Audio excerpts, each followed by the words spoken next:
So hi guys, welcome to my YouTube channel pharma पाठशाला।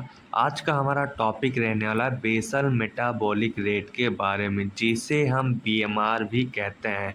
ये जो बीएमआर होता है इसका हम यूज़ करते हैं एनर्जी को मेज़र करने के लिए। एनर्जी मीन जो हमारे बॉडी में एनर्जी कैलोरीज के फॉर्म में होते हैं, इसका उपयोग किया जाता है हमारे बॉडी को फंक्शन कराने के लिए। इसी को हम मेज़र करते हैं बीएमआर में, या तो आप सिंपल भाषा में कह सकते हैं कि बीएमआर में हम मेज़र करते हैं कि कितना अमाउंट ऑफ एनर्जी यूज़ किया जाता है हमारे बॉडी को फंक्शन कराने के लिए, जिसे हम बीएमआर कहते हैं या तो बेसल मेटाबॉलिक रेट कहते हैं। इसमें हम नेक्स्ट देखेंगे कि कुछ फंक्शन होते हैं हमारे बीएमआर में जो कि इंक्लूड किए जाते हैं मेज़र करने के लिए हमारे ब्रीथिंग को, सर्कुलेशंस को, सेल प्रोडक्शन को, न्यूट्रिएंट्स प्रोसेसिंग को, प्रोटीन सिंथेसिस में एंड आयन ट्रांसपोर्टेशन में यूज़ किया जाता है हमारा बीएमआर, जो कि फंक्शन होते हैं हमारे बीएमआर के। इसमें हम नेक्स्ट देखेंगे जो कि फंक्शन हो जाते हैं हमारे बीएमआर के, जो कि रिप्रेजेंट करते हैं कि कितना मिनिमम कैलोरीज रिक्वायर्ड होता है हमारे बॉडी को फंक्शन कराने के लिए एट रेस्ट के पोजीशन में। रेस्ट का पोजीशन मीन जब हमारे बॉडी रेस्ट के फॉर्म में रहते हैं तो उस समय कितना अमाउंट ऑफ एनर्जी यूज़ किया जाता है हमारे बॉडी को फंक्शन कराने के लिए।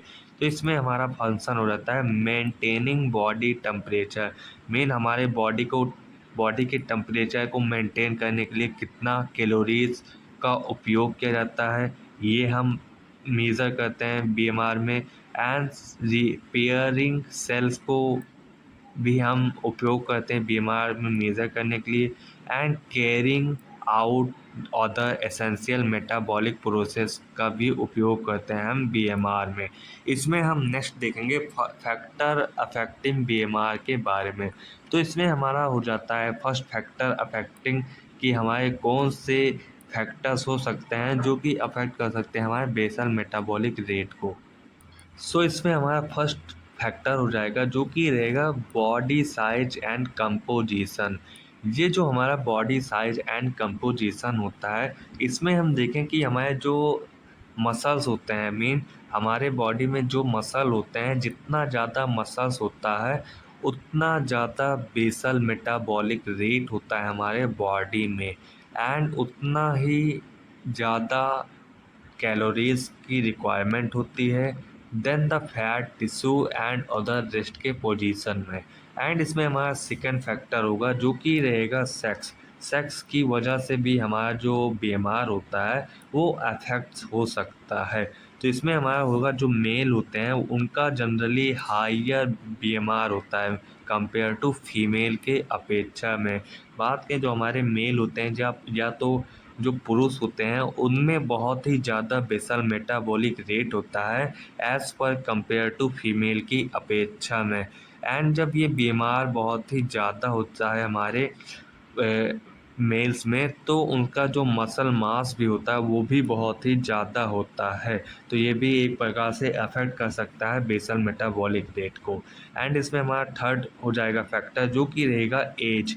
एज जो होता है इसमें भी हम देखें जो हमारा बीमार होता है ये डिक्रीज़ होता रहता है एज के हिसाब से। मीन जब एज बचपन से लेकर जब यंग कोई पर्सन रहता है तो उसका बीमार जो रहता है वो बढ़िया रहता है, लेकिन जिस प्रकार से एज पेशेंट का बढ़ता जाता है तो उस हिसाब से जो बीमार होता है वो भी घटता जाता है। एंड जो बॉडी के मसल मास होते हैं वो भी घटते जाते हैं एंड फिजियोलॉजिकल चेंजेस की वजह से भी। एंड इसमें हमारा फोर्थ फैक्टर हो जाएगा जो कि रहेगा जेनेटिक्स। जेनेटिक्स का भी मेन रोल होता है हमारे बीएमआर को अफेक्ट करने के लिए। तो इसमें हमारा जो जेनेटिक फैक्टर होता है ये इन्फ्लुएंस कर सकता है, मीन बढ़ा सकता है हमारे बीएमआर के रेट को। या जो होता है जेनेटिक, ये हर पर्सन में बहुत ही वेरिएशन में रहता है बीएमआर, जो कि अफेक्ट करता है हमारे बेसल मेटाबॉलिक रेट को। इसमें हमारा फिफ्थ हो जाएगा फैक्टर जो कि लास्ट फैक्टर अफेक्टिंग होता है बेसल मेटाबॉलिक रेट का। इसमें हमारा होगा fifth hormonal and health status. Hormonal and health status से आप क्या समझते हैं? तो इसमें हम देखें, जो थायराइड हार्मोन्स होता है इसका बहुत ही मेन रोल होता है जो कि हमारे बीएमआर को रेगुलेट करता है। मेन जो थायराइड हार्मोन्स होता है ये हमारे बेसल मेटाबॉलिक रेट को रेगुलेट करने में मदद करता है। एंड या जो हमारा थायराइड हार्मोन्स होता है इसमें हमारे कुछ कंडीशन भी होते हैं जो कि हाइपरथायरॉयडिज्म होता है। हाइपरथायरॉयडिज्म मीन होता है जब हमारे बेसल मेटाबॉलिक रेट बढ़ जाते हैं तो उसे हम हाइपरथायरॉयडिज्म भी कहते हैं। एंड हाइपोथायरॉयडिज्म मीन होता है जब बीएमआर घटता है तो इसे हम हाइपोथायरॉयडिज्म भी कहते हैं जो कि अफेक्ट करते हैं मेटाबॉलिक रेट को। एंड इसमें हम नेक्स्ट देखेंगे इम्पॉर्टेंस ऑफ बीएमआर। मीन हमारे बेसल मेटाबॉलिक में क्या इम्पॉर्टेंस हो सकते हैं ये हम देखेंगे इम्पॉर्टेंस ऑफ बीएमआर में। तो इसमें हमारा फर्स्ट इम्पॉर्टेंस हो जाता है एनर्जी को बैलेंस करने में। एनर्जी को बैलेंस मीन जो हमारा बेसल मेटाबॉलिक रेट होता है इसमें हम कैलकुलेट करते हैं कि कितना अमाउंट ऑफ एनर्जी रिक्वायर्ड होते हैं हमारे बैलेंस करने के लिए हमारे बॉडी को। एंड इसमें हमारा सेकंड इम्पॉर्टेंस होता है कैलोरी नीडेड।